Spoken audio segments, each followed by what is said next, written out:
আপনি কি ভাবলেন আপনি নামাজ পড়লে রোজা রাখলে আপনাকে ছেড়ে দেবে আল্লাহ? এত সহজ নয়। কোরআনে আল্লাহ পাক বলছেন আয়াহসাবুল ইনসানু আইয়ুতরাকা সুদা, সূরা কিয়ামার মধ্যে আল্লাহ বলছেন 29 পারা, মানুষ কি মনে করেছে এমনি এমনি ওকে ছেড়ে দেবো? এত সহজ নয়, এত সহজ নয় এমনি এমনি ছেড়ে দেবো। কড়ায় গন্ডায় হিসাব নিয়ে তবে ছাড়বো। মনে রাখবেন, হিসাব আপনাকে দিতে হবে। জ্ঞানী জ্ঞানের হিসাব দাও, ধনী অর্থের হিসাব দাও, যুবক যৌবনের হিসাব দাও। হিসাব আপনাকে দিতেই হবে। আপনি কোথায় আছেন? মা বোন যারা শুনছেন, বাবাজি যারা যুবক ভাইরা শুনছেন, শুনে নিন দয়া করে। কিয়ামতের মাঠে আল্লাহ আমাদের দুই দিকের প্রশ্ন করবে। কদিকের দুই দিকের প্রশ্ন হবে। কি ভাবা কি কি কি ভাই ও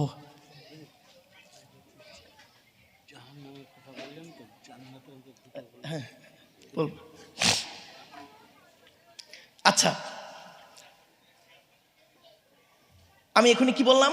কিয়ামতের মাঠে আল্লাহ আমাদের দুই দিকের প্রশ্ন করবে। আচ্ছা, আমি এতক্ষণ তো জাহান্নামের কথা বললাম, এবার জান্নাতের দুটো কথা বলবো কি বলুন? এখন নবীজি মেরাজে গিয়ে জান্নাতে কি দেখলেন শোনেন। আল্লাহ নবী মেরাজে গিয়ে জান্নাতের ভিতরে হাঁটছিলেন। হাঁটতে হাঁটতে একজনের জুতোর আওয়াজ শুনতে পেলেন। নবীজি মনে মনে ভাবলেন, জান্নাতের ভিতরে জুতোর আওয়াজ কার রে? নবীজি বলছেন, সামিতু খসখসাতান আমামি ফিল জান্নাতি ফাইজান বেলালুন। নবীজি বলছেন, জান্নাতের ভিতরে জুতোর আওয়াজ শুনতে পেলাম, ঘুরে তাকিয়ে দেখি বেলালেরই জুতোর আওয়াজ। আল্লাহ নবী পরে বেলালকে জিজ্ঞাসা করলেন, বেলাল, পৃথিবীতে কি এমন কাজ করেছো বলো, তোমার জুতোর আওয়াজ আমি মুহাম্মদ সাল্লাল্লাহু আলাইহি ওয়াসাল্লাম জান্নাতে আল্লাহ আমার শুনিয়েছে। বেলাল শোনার সাথে সাথে হাউ হাউ করে কাঁদছে, ইয়া রাসূলুল্লাহ, আমার কেউ তো এখানে নেই, আমার হাফসি দেশে বাড়ি, উমাইয়া বিন খলফের গোলাম ছিলাম, অত্যাধিক মারধর খেতাম, আপনার সাহাবী আবু বকর নিজের গ্যাটের পয়সা দিয়ে কিনে নিয়ে আমাকে আজাদ করেছে। আমি তেমন কিছু করতে পারি না, তবে দুটো কাজ করি। কটা? বেলাল বলছেন, আমি দুটো কাজ করি। এক নাম্বার কি বলো বেলাল, আমি শুনবো। বলছে, ইয়া রাসূলুল্লাহ, এক নাম্বার করি কি, আমি জীবনে কোনো দিন নাপাক অবস্থায় কখনোই বেশিক্ষণ থাকি না। তার মানে বলছে, ইয়া রাসূলুল্লাহ, যখন আমার দেহ নাপাক হয়ে যায়, যখন আমি নাপাক হই, সঙ্গে সঙ্গে অজু গোসল তায়াম্মুম যেটার প্রয়োজন সেটা করেই পাক হয়ে যায়। বলছে, কেন, কারণটা কি? বলছে, ইয়া রাসূলুল্লাহ, ওই নাপাক অবস্থায় যদি ওই মুহূর্তে যদি আল্লাহ মৃত্যু দিয়ে দেয়, তার এই নাপাক দেহ নিয়ে আল্লাহর দরবারে কিভাবে দাঁড়াবো?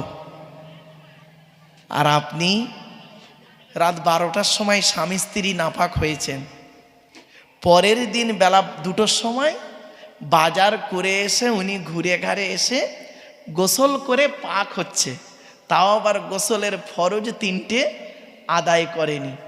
মা বোনেরা বলে যাচ্ছে, শুনে দিন মায়েরা বোনেরা, খবরদার নাপাক অবস্থায় থাকবেন না 1 মিনিটও। বাবাজি যুবক ভাইদের বলে যাচ্ছে, নাপাক অবস্থায় থাকবেন না। এই নাপাক যখন এলো, আরো কিছু কথা হাদিস কিছু শুনে নিন, কিছু হাদিস শুনে নিন। আল্লাহর নবী বলেছেন, কেবলার দিকে মুখ করে পেশাব পায়খানা ফিরবে না, কাবা শরীফের দিকে মুখ করে পেশাব পায়খানা ফেরা নিষেধ। রাসূলুল্লাহ বলেছেন, কাবা শরীফের পেছন ফিরে পেশাব পায়খানা ফেরা নিষেধ। রাসূলুল্লাহ বলেছেন, গর্তে পেশাব ফেরা নিষেধ। রাসূলুল্লাহ বলেছেন, প্রবাহিত পানিতে পেশাব ফেরা নিষেধ। আপনি খালের ধারে পায়খানা করেছেন না, আর পায়খানার মালগুলো ফেলছেন খালে, আর এখান থেকে 2 কিলোমিটার দূরে গিয়ে ওই খালের পানি একজন গোসল করছে, কি ভাবছেন আপনি? ইসলাম এরকম ধর্ম নয়। গর্তে পেশাব ফেরা নিষেধ। নবীজি বলেছেন, রাস্তার ধারে মানুষ চলাচলের রাস্তায় পেশাব পায়খানা ফেরা নিষেধ। গাছের তলায়, বড় গাছের তলায় যেখানে মানুষ আশ্রয় নেয়, ওই গাছের তলায় পেশাব পায়খানা ফেরা নিষেধ। ইসলাম জাতা ধর্ম নয়। আপনি যেটা জানেন না জেনে নিন। জলসা দেওয়া হয় কেন? 3টে কারণে। অজানাকে জানা, ভুল সংশোধন করা, কিছু পরামর্শ নিয়ে নেওয়া, এই তিনটে কারণে জলসা দেওয়া হয়। কিন্তু দুঃখের বিষয় তিনটেই আমাদের আলোচনা হয় না। বড় কষ্ট লাগে বাপ। চলেন এগিয়ে যাই। এই নাপাক যখন এলো, আর একটু বলে দিচ্ছি, অসুবিধা হচ্ছে আপনাদের, শোনেন। আল্লাহর নবী একদিন রাস্তা দিয়ে যাচ্ছেন সাহাবীদেরকে নিয়ে। হঠাৎ হঠাৎ দুটো কবরের মাঝখানে নবী দাঁড়িয়ে গেলেন। দুটো কবরের মাঝখানে দাঁড়িয়ে গেলেন। দাঁড়িয়ে গিয়ে সাহাবীদেরকে নিয়ে করলেন কি, বলে দাঁড়াও দাঁড়াও দাঁড়াও, সব দাঁড়াও দাঁড়াও দাঁড়াও, সব দাঁড়াও, একটু এই দুটো কবরবাসী একটু জিয়ারত করি চলো। পরে নবীজি দোয়া করলেন, নিজেও কাঁদলেন, সাহাবীরাও কাঁদলেন। মোনাজাত হয়ে গেল। হয়ে যাওয়ার পর নবীজি বললেন, বুখারীর হাদিস, আমার বাবার কথা নয়, নবীজি বললেন, ওই খেজুর গাছ আছে না, খেজুর গাছের দুটো ডাল ভেঙে আনো তো। তো দুটো ডাল এনে দিল একজন সাহাবী। নবীজি করলেন কি, দুটো কবরে দুটো খেজুর গাছের ডাল পুঁতে দিলেন। আপনাদের এলাকায় কবরে খেজুর গাছের ডাল পোঁতেন না বাবা? এই হলো ইতিহাসটা, শুনে নিন। এই ইতিহাস, এই হাদিস থেকে আমরা কবরে খেজুর গাছের ডাল পুঁতি, ইতিহাসটা শুনে নিন।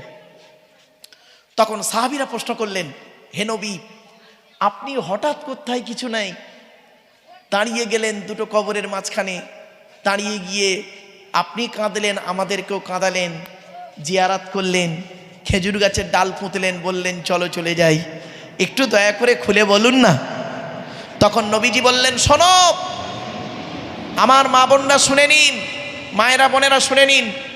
নবীজি বললেন, এই দুই কবরে কঠিন আযাব হচ্ছে, এই দুই কবরে কঠিন আযাব হচ্ছে, আমি দেখতে পাচ্ছি, আল্লাহ আমাকে দেখাচ্ছেন, কঠিন আযাব হচ্ছে এই দুই কবরে।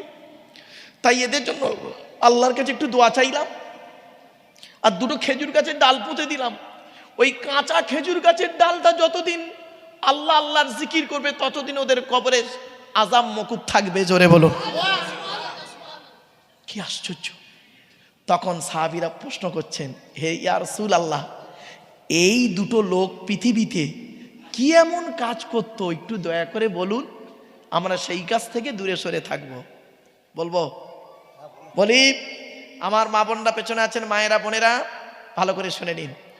আল্লাহর নবী বললেন, এক নাম্বার লোকটা করতো কি, পেশাব ফিরে পানি নিত না, নাপাক অবস্থায় জীবন যাপন করত। খবরদার মা বোন বাবাজি যুবক ভাইদের বলে যাচ্ছি, পেশাব ফিরে পানি ব্যবহার করবেন। আবার এই পেশাব ফিরে পানির আলোচনা করতে গেলে আমার অনেক জিনিস বেরিয়ে আসছে, শুনে নিন। মাথায় টুপি দেওয়া কি? জোরে বলুন। গালে দাড়ি রাখা, কুল্লি করা,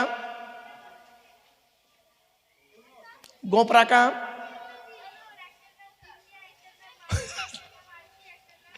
বাবা আমি বলেছি না, আমার ওয়াজ শুনতে গেলে একটু ব্রেন লাগবে, শুনে নিন।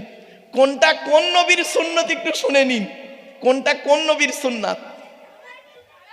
আমার মাথার চুলটা ছোট না বড়? তাড়াতাড়ি তাড়াতাড়ি। ছোট। পুরুষরা মাথার চুল ছোট করে, এটা ইব্রাহিম নবীর সুন্নাত। পুরুষরা মাথার চুল ছোট করে, এটা ইব্রাহিম নবীর সুন্নাত। গোঁপ রাখা হলো ইব্রাহিম নবীর সুন্নাত। দাড়ি রাখা হলো ইব্রাহিম নবীর সুন্নাত। কুল্লি করা হলো ইব্রাহিম নবীর সুন্নাত। হাত আর পায়ের নখ কাটা হলো ইব্রাহিম নবীর সুন্নাত।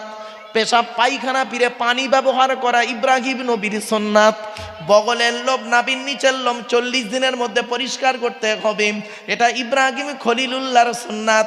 পেশাব শুধু তাই নয়, পুরুষ লিঙ্গের আঘাত চামড়া কেটে বাদ দেওয়া, এই খাতনা বা মুসলমানি হওয়া।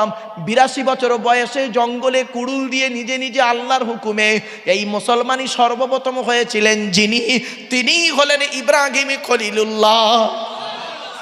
শুধু তাই নয়, নাভির নিচে দিকে নিয়ে হাঁটুর নিচে পর্যন্ত 70 ডাকা ফরজ, এই 70 ডাকা হলো ইব্রাহিম নবীর সুন্নাত। শুধু তাই নয়, অজু করতে গিয়ে, শুধু তাই নয়, আরো বলে দিচ্ছি, আপনাদের এখানে আমি এলাম, আমাকে দোতলায় তুলে নিয়ে আপনারা মেহমানদারি করাচ্ছিলেন। এই মেহমানদারি করানোটা মুহাম্মদ নবীর সুন্নত নয়। পৃথিবীতে একজন নবী ছিলেন যিনি বিনা মেহমানে কোনো দিন খেতেন না, তিনি হলেন ইব্রাহিম খলিলুল্লাহ। শুধু তাই নয়, আরেকটু জেনে যান, বাপের একটু অসুবিধা হচ্ছে, আরেকটু সুন্নত জেনে যান। অজু করতে গিয়ে হাত মুখ ধৌত করেন 3 বার করে, এটা ইব্রাহিম নবীর সুন্নাত। শুধু তাই নয়, নামাজ পড়তে গিয়ে রুকুতে গিয়ে সুবহান রাব্বিয়াল আযীম বলেন, এটা ইব্রাহিম নবীর সুন্নাত।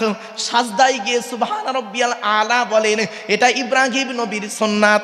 শুধু তাই নয়, আরো আপনাদের বলে যাচ্ছি, হাজিরা হজ করতে যাবার সময় তালবিয়া পড়ে, লাব্বাইক আল্লাহুম্মা লাব্বাইক লা শারীকা লাকা লাব্বাইক ইন্নাল হামদা ওয়ান নি'মাতা লাকা ওয়াল মুলক লা শারীকা লাক। এই তালবিয়াটা সর্বপ্রথম যিনি পড়েছিলেন তিনি হলেন হযরতে ইব্রাহিম খলিলুল্লাহ। তাহলে মুহাম্মদ নবীর সুন্নাতগুলো কি বলবো? হ্যাঁ, তাহলে বুঝতে পারবেন তো, সুবিধা হবে। মাথায় টুপি দেওয়া মুহাম্মদ নবীর সুন্নাত, বাবরি চুল রাখা মুহাম্মদ নবীর সুন্নাত, পাগড়ি পরা মুহাম্মদ নবীর সুন্নাত, রুমাল মাথায় দেওয়া মুহাম্মদ নবীর সুন্নাত। শুধু তাই নয়, মেসওয়াক করা মুহাম্মদ নবীর সুন্নাত, দাড়িকে বড় করা মুহাম্মদ নবীর সুন্নাত, গোঁফকে ছোট করা মুহাম্মদ নবীর সুন্নাত, পাঞ্জাবি গায়ে দেওয়া মুহাম্মদ নবীর সুন্নাত, ভেতরে গেঞ্জি গায়ে দেওয়া মুহাম্মদ নবীর সুন্নাত। শুধু তাই নয়, পেশাব পায়খানা ফিরে কুলুপ ব্যবহার করা মুহাম্মদ নবীর সুন্নাত, আর পানি ব্যবহার করা ইব্রাহিম নবীর সুন্নাত। শুধু তাই নয়, জুতো পায়ে দেওয়া মুহাম্মদ নবীর সুন্নাত। মুহাম্মদ নবীর সুন্নাত হলো কি? খাবার আগে হাত ধোয়া মুহাম্মদ নবীর সুন্নাত, খাবার আগে দস্তরখানা বিছানো মুহাম্মদ নবীর সুন্নাত। নবী আমার খাবার আগে লবণ বা পানি গালে দেওয়া মুহাম্মদ নবীর সুন্নাত।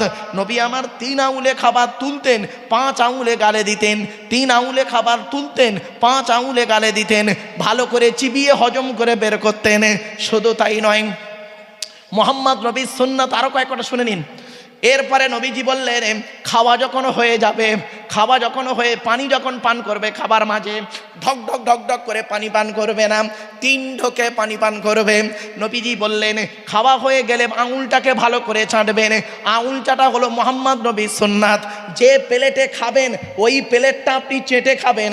আল্লাহর নবীর স্ত্রী আম্মা জান আয়েশা বর্ণনা করছেন, 1000টা প্লেট যদি আমার সামনে দেওয়া হয়, আল্লাহর নবী যে প্লেটে খেয়েছেন ওই প্লেটটা আমি আগেই বুঝতে পারতাম আল্লাহর নবীর প্লেটটা অত্যন্ত পরিষ্কার থাকতো। আর আপনি একজন মলি সাহেব লোক, বক্তা লোক, খেতে বসেছেন আর প্লেটটা চেটে খাননি, বোঝা যাচ্ছে তোমার মধ্যে মুহাম্মদ নবীর সুন্নতটা নেই। তুমি খালি মুখেই বলো আই লাভ মুহাম্মদ সাল্লাল্লাহু আলাইহি সাল্লাম। ঠিক না বে ঠিক? হট, তুমি মলি সাহেব বক্তা, তুমি বাসনটা চেটে খেলে না, কিসের তুমি পীর সাহেব মলি সাহেব বক্তা? ফট, ফালতু কথা কারে। তোমার মধ্যে এইটুকু সুন্নত নাই মুহাম্মদ সাল্লাল্লাহু আলাইহি ওয়াসাল্লামের। কোথায় আছেন আপনি? বাস্তবটাই বলে গেলাম। শুধু তাই নয়, মুহাম্মদ নবীর সুন্নাত শুনে রেখে দিন। নবী বলেছেন, খাওয়া হয়ে গেলে খাবার পরে দোয়া বলবে। নবী বলেছেন কতটা পরিমাণ খাবে, পেটটাকে 3টে ভাগে ভাগ করবে। প্রথম ভাগটা খাবার দিয়ে ভর্তি করবে, দ্বিতীয় ভাগটা পানি দিয়ে ভর্তি করবে, তৃতীয় ভাগটা ফুল ফাঁকা রাখবে, হজমের উপকার হবে। আর এ চাচা নবী ভক্ত কি বাবা?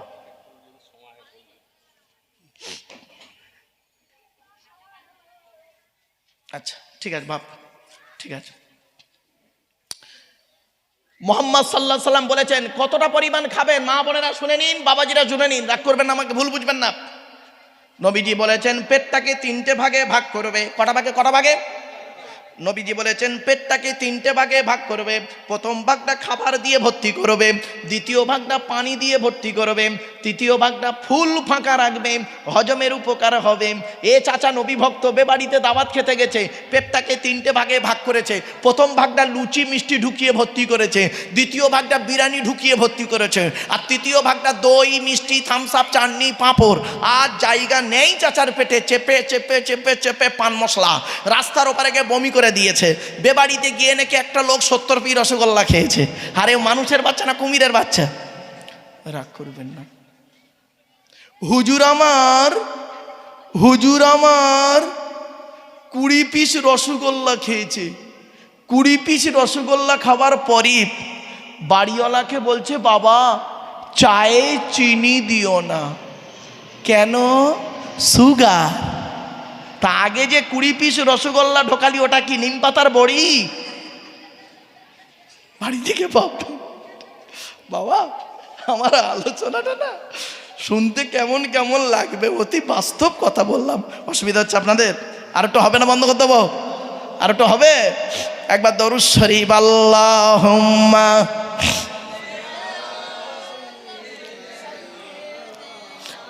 মাওলানা মুহাম্মদ ওয়া আলা আলি সাইয়্যিদিনা। আমার বাপেরা, এবার আসছি আমি যে আপনাদেরকে আঙুল তুলে কথা বলছি না, বা বলুন একটু কথা বলুন।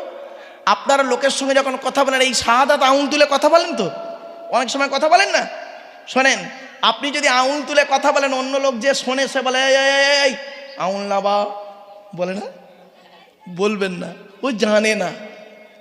পৃথিবীতে একজন নবী ছিলেন যিনি তার উম্মতদের সঙ্গে যখন কথা বলতেন শাহাদাত আঙুল তুলে চ্যালেঞ্জ নিয়ে কথা বলতেন।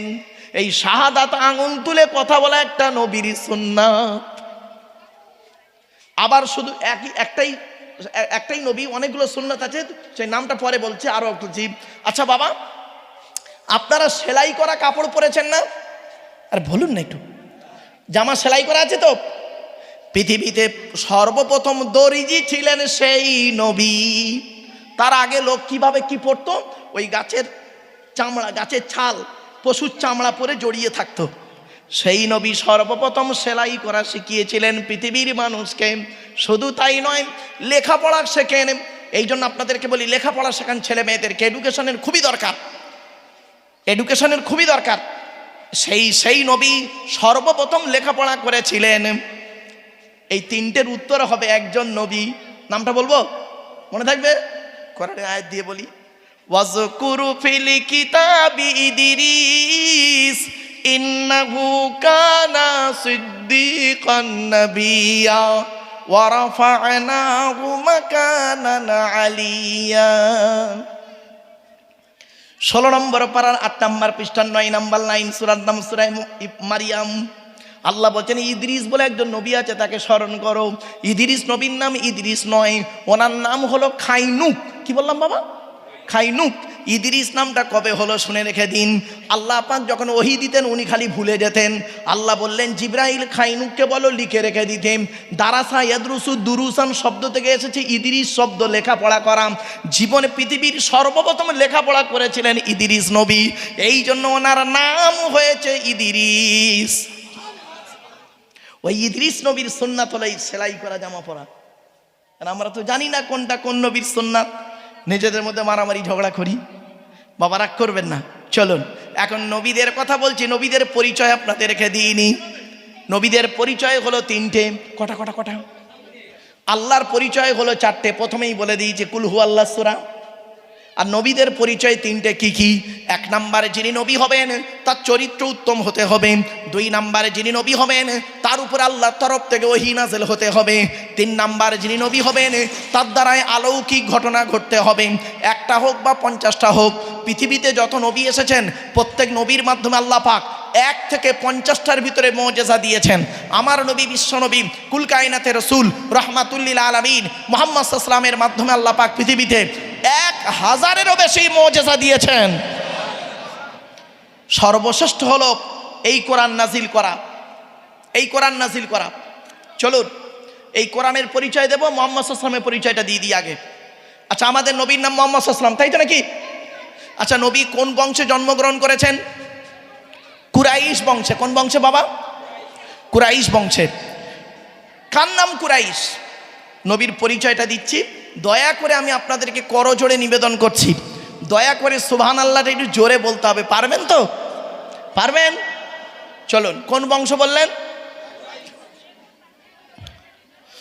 মুহাম্মাদের বাপের নাম আব্দুল্লাহ, আব্দুল্লাহর বাপের নাম আব্দুল মুত্তালিব, আব্দুল মুত্তালিবের বাপের নাম আব্দে মান্নাফ, আব্দে মান্নাফের বাপের নাম হাশেম, হাশেমের বাপের নাম কুসাই, কুসাইয়ের বাপের নাম কিলাব, কিলাবের বাপের নাম মুর্রা, মুরার বাপের নাম লুবাই, লুবাইয়ের বাপের নাম কাব, কাবের বাপের নাম গালিব, গালিবের বাপের নাম ফিগির, ফিগির থেকে কুরাইশ বংশ এসেছে।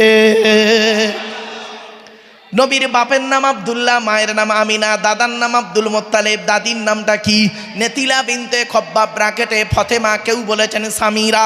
নবীর নানার নাম হলো আব্দুল ওয়াহাব জুহুরি, নবীর নানির নাম হলো বারিরা বা বাররা, নবীর দুধমার নাম হলো হালিমা, নবীর দুধ বাপের নাম হলো হারেস, নবীর দুধ ভাইয়ের নাম আব্দুল্লাহ, নবীর বাপের নাম আব্দুল্লাহ, নবীর দুধ ভাইয়ের নাম আব্দুল্লাহ, দুটো যেন এক করে ফেলবেন না। নবীর জন্ম 570 খ্রিস্টাব্দে, ইংরাজি কি মাস ছিল? 29 আগস্ট, আরবি মাস ছিল রবিউল আউয়াল মাস। 12 তারিখ মতান্তরে 9 তারিখ সোমবার শবে সাদেকের সময় আরবের মক্কা নগরী কুরাইশ বংশে নবীর জন্ম।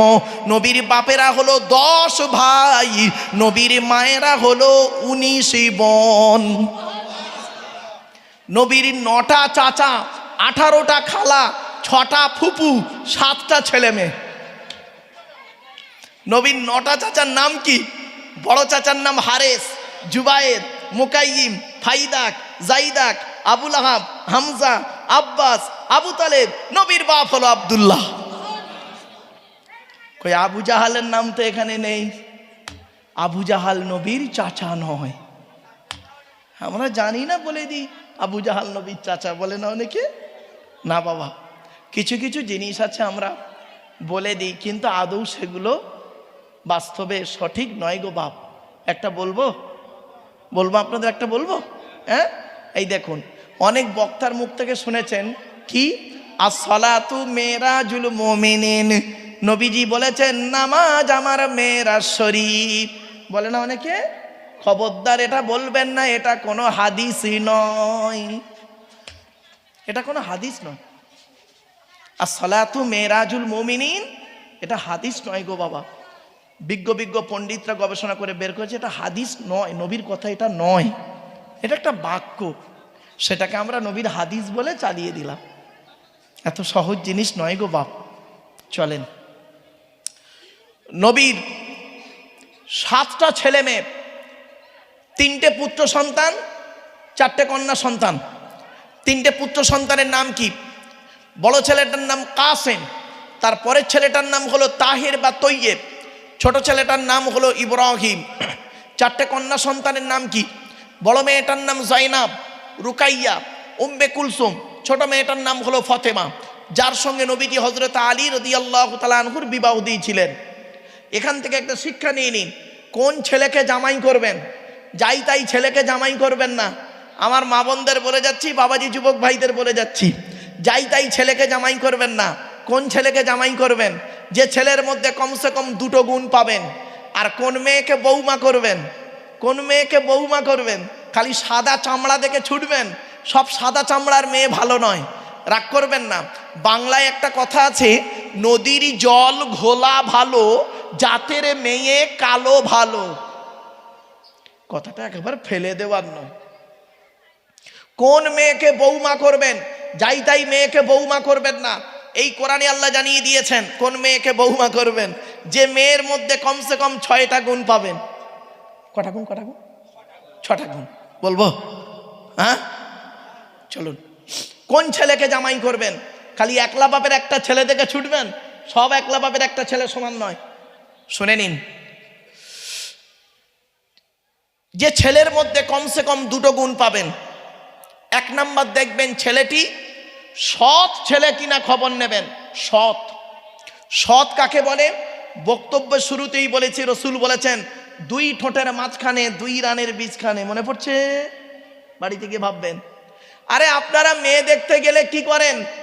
মেয়ের বাপের চরিত্র কেমন দেখেন, মেয়ের মায়ের চরিত্র কেমন দেখেন, মেয়েটা কটা ছেলের সঙ্গে প্রেম করেছে এই খবর রাখেন, তাই না?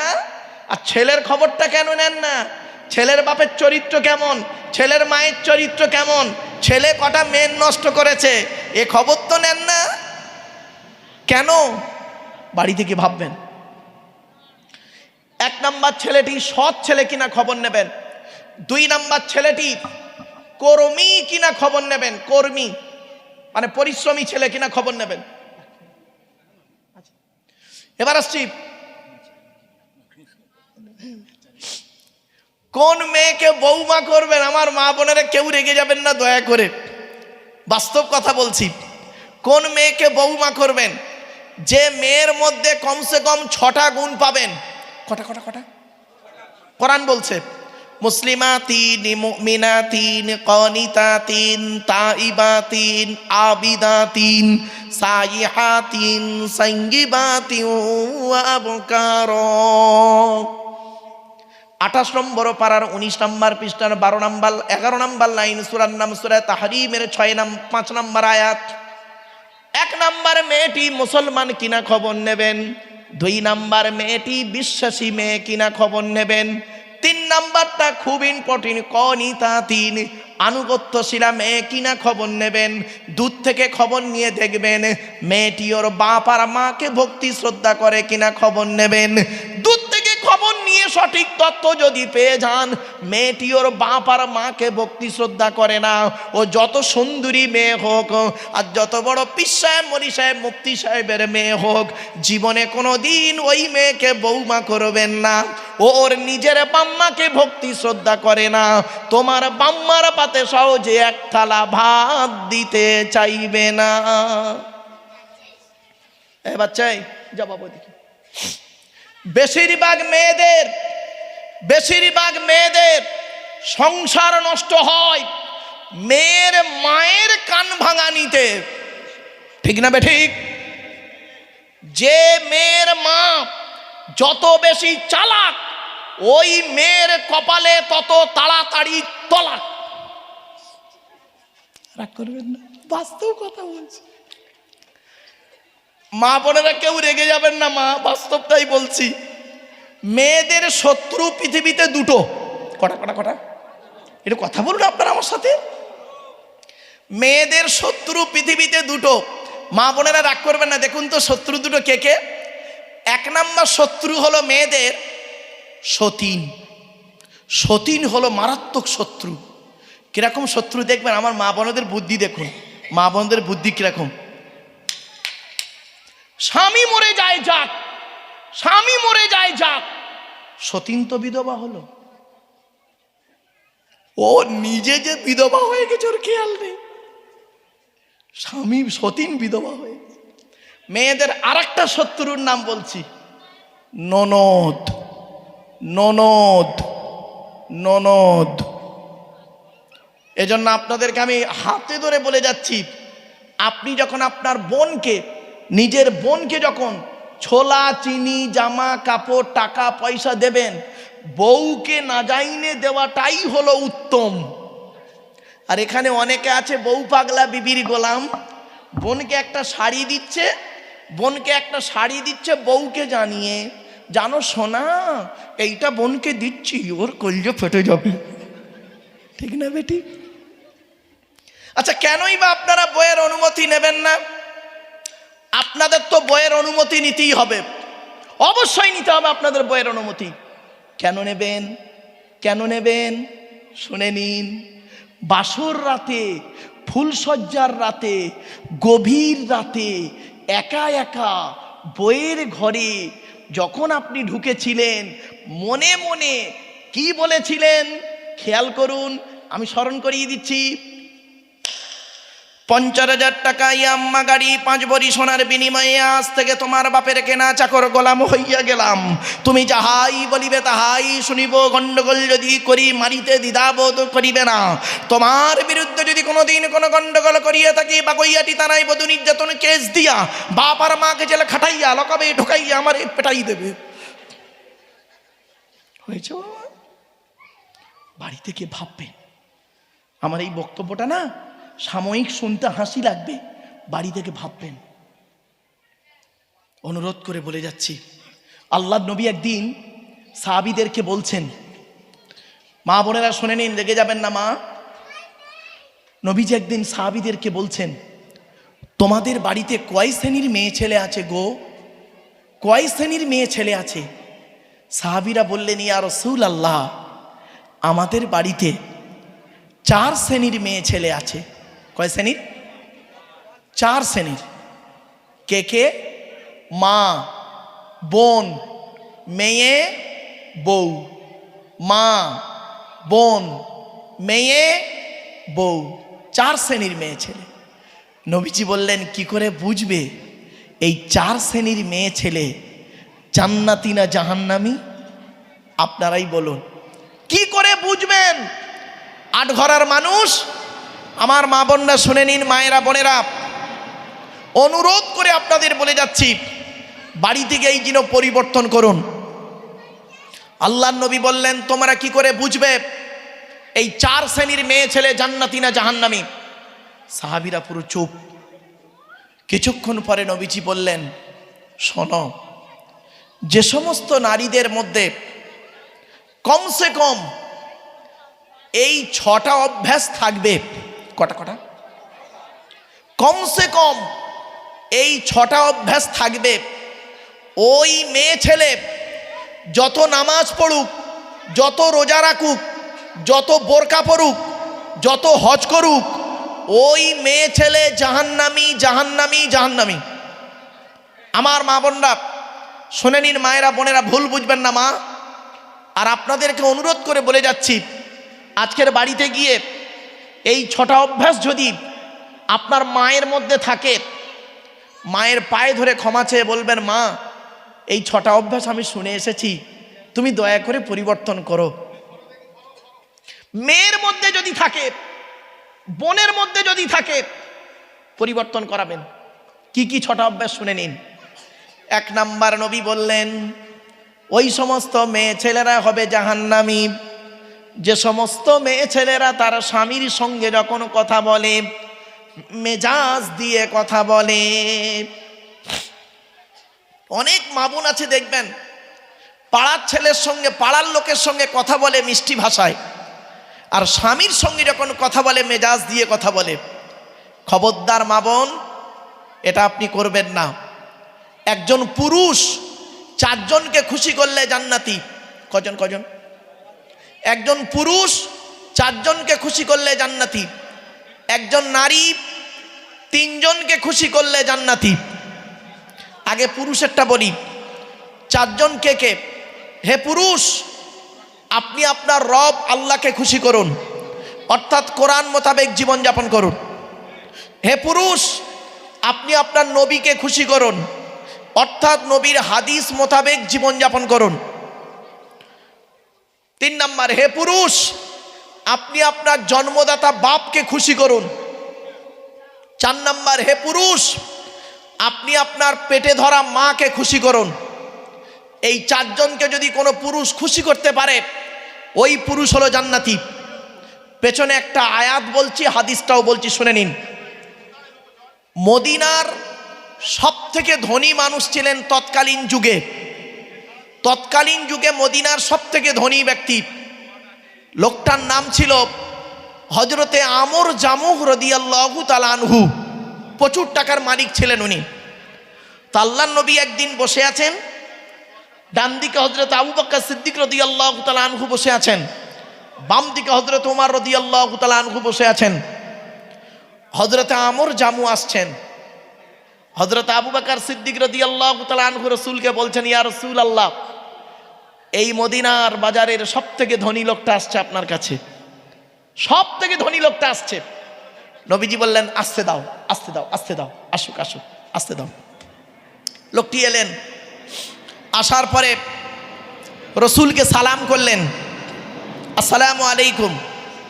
তো সাহাবীরা বললেন, ওয়ালাইকুম আসসালাম। রসুলও জবাব দিলেন। দেওয়ার পরে নবীজি বললেন, বসো। লোকটি বসলেন। কিছুক্ষণ পরে লোকটি প্রশ্ন করছে নবীকে, ইয়া রাসূল আল্লাহ, আল্লাহ আমাকে অনেক অর্থ দিয়েছে, টাকা পয়সাগুলো মরণের আগে কোথায় ব্যয় করলে আল্লাহ খুশি হতেন, যদি দয়া করে একটু বলে দিতেন, আমি মৃত্যুর আগে টাকা পয়সাগুলো ওই জায়গাতে খরচা করে চলে যেতাম। আচ্ছা, প্রশ্নটা ভালো না খারাপ বলুন, একটু দয়া করে বলুন। ভালো। ব্যাস, উনি প্রশ্ন করে বসে আছেন। ওনাকে কেন্দ্র করে এই আয়াতটা নাজিল হলো। কি? জিবরাইল এলেন আর আয়াত নাজিল হচ্ছে, ইয়াসআলুনাকা মাযা ইউনফিকুন কুল মা আনফাকতুম মিন খায়রিন ফালিলওয়ালিদাইনি ওয়াল আকরাবিন 2 নম্বর পারার 12 নম্বর পৃষ্ঠা 13 নম্বর লাইন, সূরার নাম সূরা বাকারা। নবী, তোমাকে ওরা প্রশ্ন করছে টাকা পয়সা কোথায় দান করলে আল্লাহ খুশি হবেন।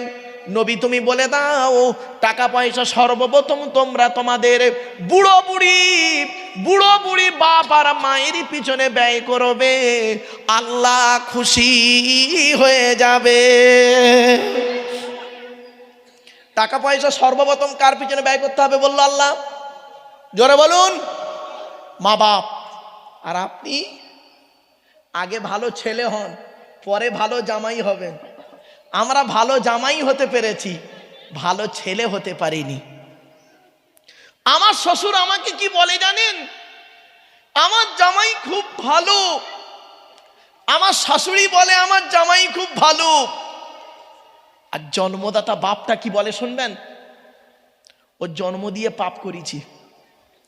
পেটে ধরা মাটা কি বলে শুনবেন? পেটে ধরে ভুল করেছি। কেন?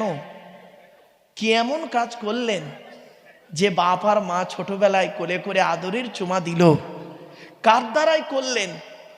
সেই বাপ আর আপনাকে আব্বা বলে ডাকে না? শুনে রেখে দিন, 75 বছরের বুড়ো বাপ, কত 75 বছরের বুড়ো বাপটা যদি 50 বছরের ছেলেটাকে একবার আব্বা বলে ডাকে, জানবেন ওই 75 বছরের বুড়ো বাপের আব্বা ডাকটা হলো আল্লাহর আরশে আজিমের অন্তর ফাটা ডাক। দেখেছে কোনোদিন? বাড়ি থেকে ভাববেন। মায়ের ওষুধ কেনার পয়সা দেয় না, শাশুড়িকে হজে নিয়ে যাচ্ছে। শাশুড়ির হজে নিয়ে যাচ্ছে। কত ভালো জামাই উনি। কবরে ঢোক, আদা রসুন বটবে, কবরে ঢোক একবার। বাস্তবটাই বললাম, বাবা রাগ করবেন না। বাপ আর মাকে যারা কাঁদিয়েছে সারাটা জীবন তাদের কাঁদতে হবে। কোরআনের দলিল, আমার কথা নয়। চলুন কোরআনের কোথায় কোথায় বাম্মার সেবা করতে হবে বলেছে দেখি। খালি গুনতে শুরু করো, আমি বলতে শুরু করি। 1 নম্বর পারার 11 নম্বর পৃষ্ঠা 12 নম্বর লাইন, সূরার নাম সূরা বাকারা। ওয়াবিল ওয়ালিদাইনি ইহসানা, বাম্মার সেবা যত্ন করো। 2 নম্বর পারার 12 নম্বর পৃষ্ঠা 13 নম্বর লাইন, সূরার নাম সূরা বাকারা। ইয়াসআলুনাকা মাযা ইউনফিকুন কুল মা আনফাকতুম মিন খায়রিন ফালিল ওয়ালিদাইনি ওয়াল আকরাবিন। বাম্মার পিছনে টাকা পয়সা ব্যয় করো। 3 নম্বর দলিল, 5 নম্বর পারা 3 নম্বর পৃষ্ঠা 3 নম্বর লাইন, সূরার নাম সূরা নিসা 36 নম্বর আয়াত। ওয়াবুদুল্লাহা ওয়া লা তুশরিকু বিহি শাইআ ওয়া বিল ওয়ালিদাইনি ইহসানা, বাম্মার সেবা যত্ন করো। 8 নম্বর পারা 7 নম্বর পৃষ্ঠার 11 নম্বর লাইন, সূরার নাম সূরা আনামের 151 নম্বর আয়াত। লা তুশরিকু বিহি শাইআ ওয়া বিল ওয়ালিদাইনি ইহসানা, বাম্মার সেবা যত্ন করো। 15 নম্বর পারা 3 নম্বর পৃষ্ঠার 8 নম্বর লাইন, সূরার নাম সূরা বানী ইসরাঈল। ওয়া ক্বাদা রাব্বুকা আল্লা তা'বুদু ইল্লা ইয়্যাহু ওয়া বিল ওয়ালিদাইনি ইহসানা, বাম্মার সেবা যত্ন করো। 20 নম্বর পারা 16 নম্বর পৃষ্ঠা 3-4 নম্বর লাইন, সূরার নাম সূরা আনকাবুত। ওয়া ওয়াসাইনাল ইনসানা বিওয়ালিদাইহি হুসনা, বাম্মার সেবা যত্ন করো। 21 নম্বর পারার 11 নম্বর পৃষ্ঠা 6-7 নম্বর লাইন, সূরার নাম সূরা লোকমান। ওয়া ওয়াসাইনাল ইনসানা বিওয়ালিদাইহি হামালাতহু উম্মুহু ওয়াহনান আলা ওয়াহনিন, বাম্মার সেবা যত্ন করো। 26 নম্বর পারা 2 নম্বর পৃষ্ঠা 12 নম্বর লাইন, সূরার নাম সূরা আহকাফের 15 নম্বর আয়াত। ওয়া ওয়াসাইনাল ইনসানা বিওয়ালিদাইহি ইহসানা হামালাতহু উম্মুহু কুরহা ওয়া ওয়াদাতহু কুরহা। তোরা তোদের বাপ আর মায়ের সেবা যত্ন করো। তোদের মা তোদের বড় কষ্ট করে গর্ভে ধারণ করেছে, দুনিয়ার মুখটা বড় কষ্ট করে দেখিয়েছে। সন্তান, তুমি যত বড় আলেম, হাফেজ, মাস্টার, ডাক্তার, ইঞ্জিনিয়ার, প্রফেসর হও না কেন, ইন্নাল জান্নাতা তাহতা আকদামিল উম্মাহাত, হে ছেলে মেয়েরা, তোদের জান্নাত হলো তোদের বাপ আর মায়ের পায়ের তলায়। যাদের বাম্মা মারা গেছে তারা এখন কি করবেন শুনে নিন। এই আয়াত যখন নাজিল হলো, একজন সাহাবী বলছেন, ইয়া রাসূলুল্লাহ, যুদ্ধের ময়দানে গিয়েছিলাম, এসে দেখছি আমার মা মারা গেছে, আমি এখন কি করব? আল্লাহ রাসূল বললেন, যুবক রে, তুমি তোমার মায়ের জন্য 2টো কাজ করবে। 1 নাম্বার, মায়ের রুহে মাগফিরাতের দোয়া চাইবে। 2 নাম্বার, তুমি তোমার মায়ের জন্য দান ও খয়রাত করবে। কবরে শুয়ে শুয়ে তোমার মা সওয়াব পাবে। আরেকজন ব্যক্তি উঠে দাঁড়িয়ে বলছে, ইয়া রাসূলুল্লাহ, আমার বাপও নেই মাও নেই, আমি কি করব? আল্লাহর নবী বললেন, মানজারা কবরা আবাওয়াইহি আও ওয়াহদিহিমা ফি কুল্লি জুমআতিন গুফিরা লাহু ওয়া কুতিবা লাহু বারাআ। নবী বলেন, জুম্মার দিনে যদি কোনো ছেলে তার বাপ আর মায়ের কবরটা একবার জিয়ারত করে, ছেলের দোয়ার ওসিলায় বাম্মার কবরটাকে আল্লাহ পাক আলোয় আলোকিত করে দেয়। বাপের কবরের ধারে কোনোদিন গেছেন? বছরে একবারও তো যান, শবে বরাতের রাতে। কেন? প্রতি জুম্মার দিনে যেতে পারেন না? মনে রাখবেন, আপনি আপনার বাম্মার কবর জিয়ারত না করলে এটাও আশা ছেড়ে দেন, আপনার ছেলে আপনার কবরে যাবে, এই আশা আর করবেন না। আপনি আপনার বাম্মার যদি সেবা যত্ন না করেন, আপনিও আশাটা ছেড়ে দেবেন, আপনার ছেলে আপনার সেবা যত্ন করবে, এই আশাটাও করা ভুল আপনার। খারাপ সেন্স নেবেন না। চলো এবার আসছি মহিলাদেরকে লক্ষ্য করে বলছি, মা বোনেরা শুনে নিন। মেয়েরা 3 জনকে খুশি করলে জান্নাতি, পুরুষরা 4 জনকে খুশি করলে জান্নাতি। কে কে? আল্লাহ, নবী, বাপ আর মা। আর মহিলারা হলো 3 জনকে। কে কে? মা বোনেরা শুনে নিন। 1 নম্বর মা বোন, আপনি করবেন কি? আপনার রব আল্লাহকে খুশি করুন, অর্থাৎ কোরআন মোতাবেক জীবনযাপন করুন। 2 নম্বর মা বোন, আপনি আপনার নবীকে খুশি করুন, নবীর হাদিস মোতাবেক জীবনযাপন করুন, নবীজি যেভাবে চলতে বলেছেন সেইভাবে চলুন। 3 নম্বর মা বোন, আপনি আপনার স্বামীকে খুশি করুন। হকের উপরে যদি কোনো স্বামী তার স্ত্রীর উপরে নারাজ থাকে, আল্লাহ নারাজ হয়ে যাবে। বাস্তব বলছি, এবার শুনুন। যে কথা বলতে বলতে চলে এসেছিলাম, আল্লাহর নবী বললেন যে নারীর মধ্যে কমসে কম 6টা অভ্যাস থাকবে, ওই নারী যত নামাজ পড়ুক, রোজা রাখুক, হজ করুক, জাহান্নামী, জাহান্নামী, জাহান্নামী। কে কে? 1 নম্বর, যে নারী তার স্বামীর সঙ্গে যখন কথা বলে মেজাজ দিয়ে কথা বলে। খবরদার মা বোন, স্বামীর সঙ্গে কোনো দিন মেজাজ দিয়ে কথা বলবেন না, অনুরোধ করে গেলাম। যদি ভুল হয়ে থাকে স্বামী স্ত্রী মিটিয়ে নেন, সব থেকে ভালো জিনিস। শুনে নিন, স্বামী স্ত্রী বিভেদ সৃষ্টি করলে শয়তান খুশি হয়, আল্লাহ নারাজ হয়। আর স্বামী স্ত্রী ঝগড়া থেকে যদি মিল মহব্বত হয়ে যায়, আল্লাহ খুশি হয়, শয়তান নারাজ হয়। তো আপনি নিজেই ঠিক করুন, কাকে খুশি করবেন? আল্লাহকে খুশি করবেন না শয়তানকে খুশি করবেন? এটা আপনার ব্যাপার। চলুন। 2 নম্বর, নবীজি বললেন ওই নারীর প্রতি আল্লাহর গজব, যে নারী স্বামীর দুর্নাম বদনাম অন্যের কাছে করে বেড়ায়। অনেক মা বোন আছে দেখবেন, স্বামীর দুর্নাম বদনাম অন্য ব্যক্তির কাছে করে বেড়াচ্ছে। রাগ করবেন না মা বোন, বাস্তবটাই বললাম। 3 নম্বর, ওই নারীর প্রতি আল্লাহর গজব, যে নারীর স্বামী থাকতে অন্য পুরুষের সঙ্গে পরকীয়ায় লিপ্ত হয়। অনেক মা বোন আছেন যারা স্বামী থাকা সত্ত্বেও স্বামীর সঙ্গেও ভালো ব্যবহার করে আর পরকীয়ায় লিপ্ত হয়ে যায়। ওই নারী জাহান্নামী নারী।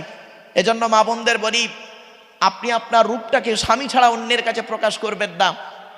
আল্লাহ রসুল বলেছেন, কোনো মেয়ে ছেলে যদি স্বামীর জন্য একটু সাজে আর স্বামী যদি দেখে একবার মুচকে হেসে ফেলে, ওই নারী হলো জান্নাতি নারী। জোরে বলুন সুবহানাল্লাহ।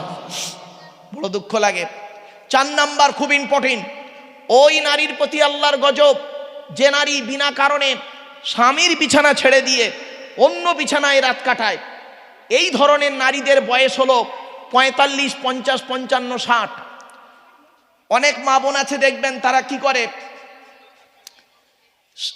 তার বয়স হলো 60 বছর, 70 বছরের বৃদ্ধ স্বামীর পাশে আর ঘুমায় না। স্বামী সুগারের রুগী, হার্টের রুগী, স্ট্রোক রুগী, প্রেশারের রুগী, কখন মরে কখন বাঁচে স্ত্রী খবর রাখে না। স্ত্রী কি করে জানেন? ছোট ছেলের ঘরে ঘুমায়, খাটের উপরে ঘুমায়, নাতিকে নিয়ে ঘুমায়, তাহাজ্জুদের নামাজ পড়ে আর কোরআন পড়ে। ওর কোরআন এবং তাহাজ্জুদের নামাজ কিছুই কবুল হবে না। বাস্তব বললাম, স্বামী যদি নারাজ থাকে। 5 নাম্বারটা খুব ইম্পর্টেন্ট, খুব ইম্পর্টেন্ট, খুব ইম্পর্টেন্ট। আল্লাহর নবী বললেন ওই নারীর প্রতি আল্লাহর গজব, যে নারী স্বামীর পরিবারের সঙ্গে খারাপ আচরণ করে। স্বামীর পরিবার কারা?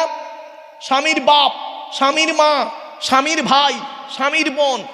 অনেক মা বোন আছে তারা কি করে, স্বামীকে খুব ভালোবাসে, স্বামীর বাম্মাকে দেখতে পারে না, স্বামীর বাম্মাকে দেখতে পারে না। ও নারী জাহান্নামী নারী। রাগ করবেন না, ও নারী জাহান্নামী নারী। মা বোনদের বলে যাচ্ছি, খবরদার। রাসূলুল্লাহ বলেছেন, যে নারী স্বামীর পিতামাতার সঙ্গে খারাপ আচরণ করে, স্বামীর পরিবারের সঙ্গে খারাপ আচরণ করে। অনেক মেয়ে ছেলে আছে দেখবেন, নিজের বাপ ভাই এলে খুব ভালো আপ্যায়ন হয় আর স্বামীর বাপ ভাই এলে কোনো গুরুত্ব নেই। ও নারী হলো জাহান্নামী নারী। 6 নাম্বার হলো, ওই নারীর প্রতি আল্লাহর গজব পড়বে। নবীজি বলেছেন, যে নারী স্বামী রয়েছে, স্বামীকে কি বলে জানেন? তোমার সঙ্গে বিয়ে হয়ে আমার জীবন নষ্ট হয়ে গেছে, আমার মতো মেয়ে বলে তুমি বেঁচে গেলে, অন্য কেউ হলে বুঝতে পারতে। তোমার সঙ্গে বিয়ে হয়ে আমি খুশি নেই। ওই নারী হলো জাহান্নামী নারী। কেন? জন্ম মৃত্যু বিবাহ সবই আল্লাহর হাত, ঠিক না বে ঠিক? বাস্তবটাই বললাম। মা বোন, বাড়িতে গিয়ে ভাববেন, নিজের স্বামীকে মূল্যায়ন করতে শেখুন এবং স্বামীর পরিবারকে মূল্যায়ন করতে শিখুন। ছোট্ট একটা কথা আপনাদের বলছি, মা বোনেরা শুনে নিন, বাবাজি যুবক ভাইরা শুনে নিন। আচ্ছা, এখানে যারা মেয়ের বিবাহ দিয়েছেন তারা শ্বশুর হয়েছেন, তাই তো নাকি? আরে ভাই বলুন, একটু কথা বলুন। আল্লাহর নবী তার মেয়ে মা ফাতেমাকে বিবাহ দিয়েছিলেন হযরত আলী রাদিয়াল্লাহু তাআলা আনহুর সঙ্গে। তাহলে নবী একজন শ্বশুর, তাই তো? আপনিও শ্বশুর, নবীজিও শ্বশুর।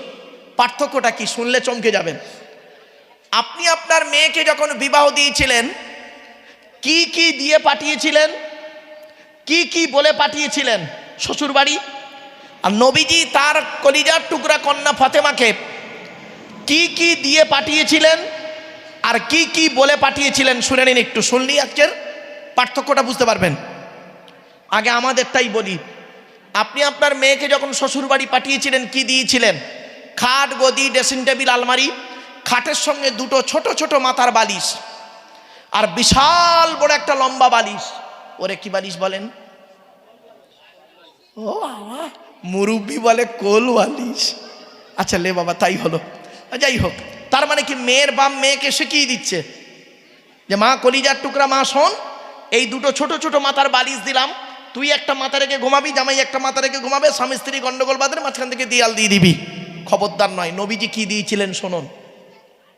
নবীজি তার মেয়ে ফাতেমাকে দিয়েছিলেন দুটো জামা, একটা খেজুর পাতার চাটাই, একটা পানির কলসি, একটা কম্বল আর একটা চামড়ার বালিশ। রসুলকে জিজ্ঞাসা করা হলে, ইয়া রাসূলুল্লাহ, আলী এবং ফাতেমা দুইজন ব্যক্তি, তাই একটা চামড়ার বালিশ দিলেন কেন? রাসূলুল্লাহ বলেছিলেন, আমার মেয়ে ফাতেমা আর আলী স্বামী স্ত্রী এক বালিশে মাথা রেখে ঘুমাবে, আল্লাহর রহমত, মহব্বত, ভালোবাসা আল্লাহ বাড়িয়ে দেবে। আপনি কি করেছেন? চলুন, আপনি আপনার মেয়েকে কি বলে শ্বশুর বাড়ি পাঠিয়েছেন?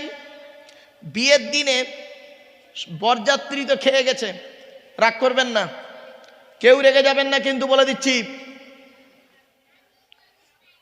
মেয়ের বিয়ের সময় 500 জন বরযাত্রী খাইয়েছেন, আর ওই মেয়ের যখন সিজার হচ্ছে, ওই মেয়ে সিজার হওয়ার সময় 1 বোতল রক্ত দেওয়ার মতো লোক পাননি, এটাই ওটাই ঘুরেছেন। কাকে খাইয়েছিলেন বিয়ের দিনে? কোথায় গেল তারা? কিছু বুঝতে পারছেন? মাথায় ঢুকছে কিছু? কাকে দাওয়াত করে খাইয়েছিলেন? কাদের? যে বিয়ে বাচ্চাটার মানে প্রসব বেদনা উঠেছে, ডাক্তার বলেছে 2 বোতল রক্ত লাগবে। রক্তের জন্য আপনি PG hospital, SSKM, PG, Nilratan শুরু করে আপনার কি বলবো কলকাতা মেডিকেল কলেজ পাগলের মতো ঘুরছেন 2 বোতল রক্তের জন্য। আর বিয়ের সময় খাইয়েছেন 500 জন বরযাত্রীকে। কাদের খাইয়েছিলেন? রক্ত দেবার লোক পেলেন না, বাড়ি থেকে ভাববেন। চলুন এরপরে আসছি। আপনি করলেন কি?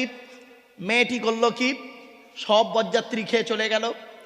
মেয়েটি এবার যাচ্ছে বরের বাড়ি, স্বামীর বাড়ি। আপনার মেয়ে, মেয়েটি কি করে? মায়ের গলা জড়িয়ে কাঁদে, বাপ ভাই বোনের গলা জড়িয়ে কাঁদে, অবশেষে বাপের গলা জড়িয়ে কাঁদছে। আপনি বাপ মেয়েটাকে কি বলে সান্ত্বনা দিয়েছিলেন? কাঁদিসনি মা, কাঁদিসনি, কাল সকাল সকাল আমরা যাচ্ছি। তুই সকালবেলা গিয়ে কি করবি? খারাপ সেন্স নেবেন না। চলো এবার নবীজি তার মেয়েকে কি বলেছিলেন শুনলে চমকে যাবেন। মা ফাতেমা যেদিন শ্বশুর বাড়ি যাচ্ছিলেন সেই দিন রাসূলুল্লাহকে বলেছিলেন, আব্বাজান, মা তো আজ বেঁচে নেই খাদিজা, আজকে আপনি আমার আব্বা, আপনি আমার মা, আজকে আমি শ্বশুর বাড়ি যাচ্ছি, আপনি আমাকে কিছু উপদেশ দান করুন। আল্লাহর নবী মা ফাতেমাকে কি বলেছিলেন? আমার মায়েরা বোনেরা শুনে নিন। আল্লাহর নবী মা ফাতেমাকে বলেছিলেন, ফাতেমা আলীকে দ্বিতীয়বার ডাকতে যেন না হয়। সুবহানাল্লাহ বলা গেল না? মানে আমার ভাষাটাই বুঝতে পারলেন না। ফাতেমা আলীকে দ্বিতীয়বার ডাকতে যেন না হয়, তার মানে এক ডাকে সাড়া দেবে।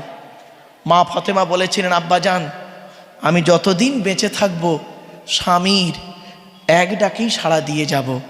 তো মা ফাতেমা যতদিন সংসার করেছেন হযরতে আলীর এক ডাকে সাড়া দিয়েছেন।